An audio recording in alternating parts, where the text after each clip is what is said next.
What happens when the official story of your life, the one written down in court records, just doesn't match your reality?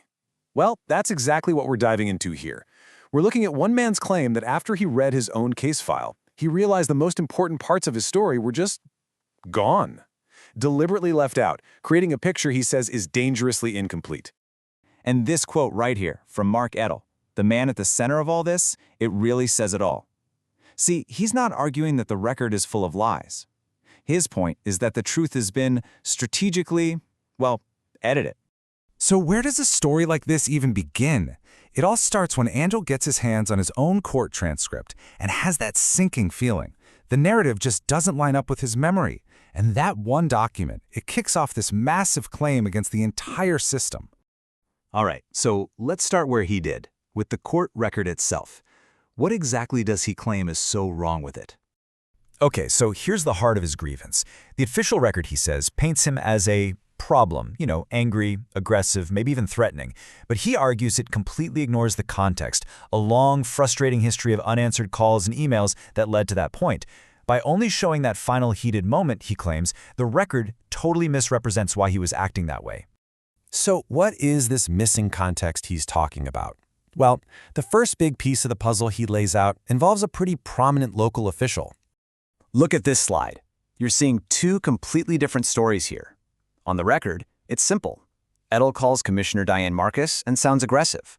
But in his version, that call was the absolute last resort. He says Marcus herself came up to him first, gave him her card, offered to help, and then just ignored his polite attempts to follow up again and again.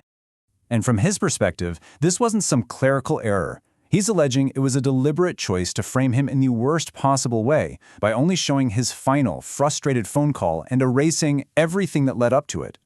But Edel's story doesn't just stop with one commissioner. He says this wasn't a one-off thing. He claims it was part of a much wider pattern of being flat-out ignored by officials he was turning to for help. He then points to another example, his attempts to reach the guy who was, at the time, running for district attorney, Matthew Weintraub. And just like with the commissioner, he says his outreach was met with a total wall of silence. And guess what? That part of the story, he says, is also nowhere to be found in the official account. And we're not talking about one or two half-hearted attempts here. According to his story, he made more than 7 calls to the DA candidate's election office trying to get anyone to help with this situation. And the number of responses he says he got for all those calls? 0. Not a single one. That complete lack of communication, he argues, is another huge piece of context that just never made it into the official story. This alleged pattern, he says, goes even further, right to the top of the very agency he was trying to work with about his son. His account includes calls and emails to the head of Children and Youth Services that he claims also went completely unanswered, just reinforcing that feeling of being systematically shut out. So this raises the big question, right? What was he trying to get help with?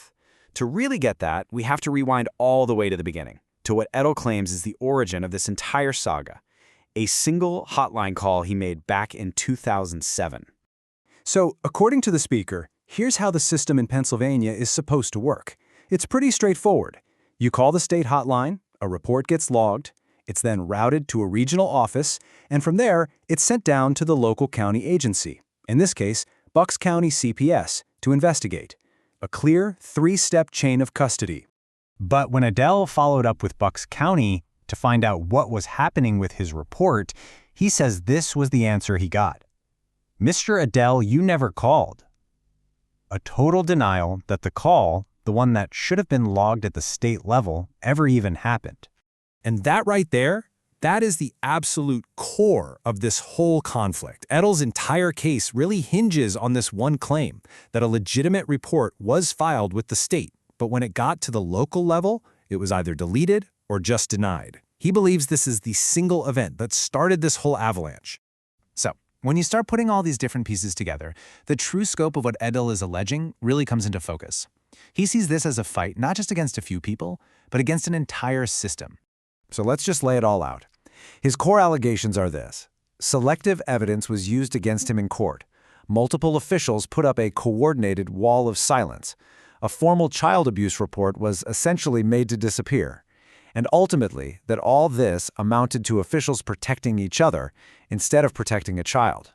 And really, it all comes back to this one idea he keeps repeating. His fight isn't about proving the court record is a lie. It's about proving that it's incomplete and that what's missing actually tells a much more important story than the words on the page. And that leaves us all with a pretty profound question, doesn't it? I mean, how do you prove something isn't there? How do you prove a silence? It just highlights this incredible challenge that pops up whenever someone's personal story is in direct conflict with the official one.